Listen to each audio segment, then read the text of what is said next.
Hey gang, I'm back. So I'm going to show you how to refine this selection further. And basically, once you already have a selection, if you're still working with the selection tool, you're going to get this option up top that says Refine Edge. Okay, you can either click on that there, or I think that if you just control click, that's one of your options too, is Refine Edge. Also under your Select menu, you have the option for Refine Edge. So if you forget any of those three ways, I'm just going to click on this button, and this is what pops up. You're going to see that first you can change how you're viewing your selection, and I vary my choice just based on what my background is. I usually like overlay, unless I have a lot of red in my subject, or like orange in this shirt could be a problem, but I like to kind of see the background too, so I might try it anyway. There. Okay? And right now, we're just kind of seeing the selection. Whatever's in red is this overlay that's not selected. If I click on Show Radius, there's nothing yet. But if I click on this Smart Radius and I start bringing this up, you'll see a line appear around my subject. That's basically telling Photoshop to look a little further around my subject to try to automatically refine the selection. Okay? And I don't have to show it, I'm just kind of showing you how big it is. So that's what Photoshop's looking at. You'll see, as I bring this up, probably my selection will change a little bit. And it looks like it did a pretty good job all on its own already. Okay, so right now I'll show you my radius here. Pretty big, so it's all the way outside the hair. Okay, so it already pretty much grabbed that. Now if you don't have that big, and we go back to where it was, see how the hair selection changed, we can also, over here on the left, refine our radius. So this actually adds thickness just in some areas to where Photoshop looks, or erase refinements. So again, I can use my brackets to change my brush size. Oops, caps lock is on. There. When caps lock is off, you can see the brush size, so up, down. And if you just click and you're partway inside the subject and then a little outside it, anywhere that the subject looks weird on the edge, I might refine the edge. Let me go ahead and zoom in. And I'm just kind of scrolling. So we'll see if there's any place that we need refining, so I'm going to go right there. Okay, got it. And you'll see it makes a real nice natural selection in the hair when you do that. Maybe on the end of that hat. And that looks pretty good already down there. Okay, now I'll show you. If I say show radius, just those places I painted got bigger. So Photoshop's looking outside of where it was right there. Okay, some other options that you have. Let me back up so you can see this selection a little better.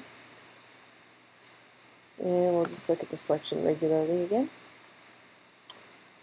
We can smooth edges if it was jagged, and I'll show you that, but I don't really need to on this.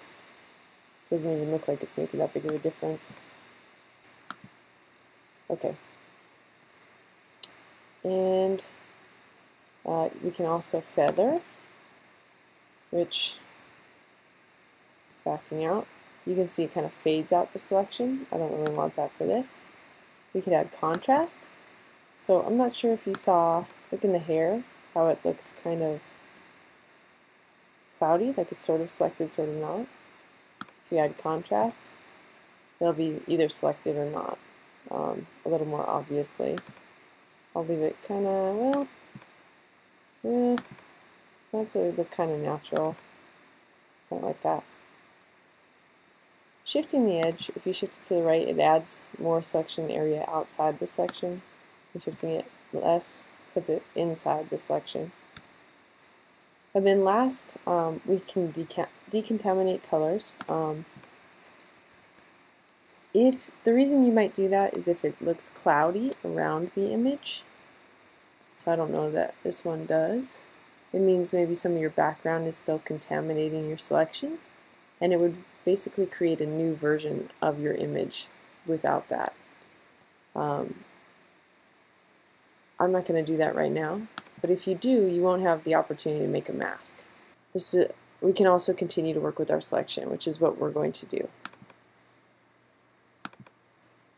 Okay, so this doesn't look like it's selected, but it is. Okay, so the hair is pretty good. The fingers are not. I need to continue working on them. If you've gotten to this point and you still need to work on your selection, I recommend going to your quick mask down here under the toolbar. If you click on it, it's going to look a lot like what we were just in. And what you're doing is you're going to use your regular paintbrush to paint your selection in. Okay, so I'm going to select that. Again, you have hardness and size options. Opacity, normal. Please just leave it on normal, and opacity 100% for now, flow 100%. If you paint white in your foreground here, this foreground color,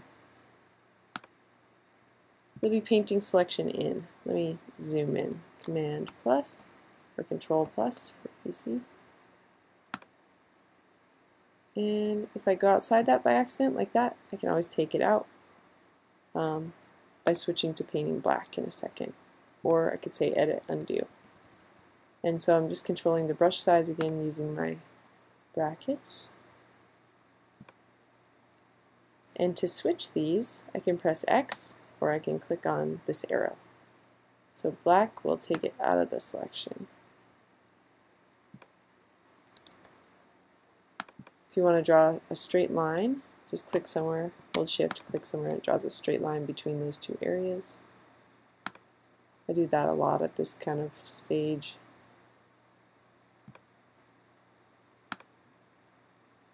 If you don't kind of trust your hand in these small areas. Okay, that looks fairly good. Is there anywhere else we need to touch up? I think it looks pretty good. Okay, so when you click out of this, and let me show full screen by saying View, Fit on Screen, or you can see the shortcuts command 0. Here's my selection. Okay, and it's refined, so maybe I'll just save this, and then I'll do one more demo that I'll talk about masking later.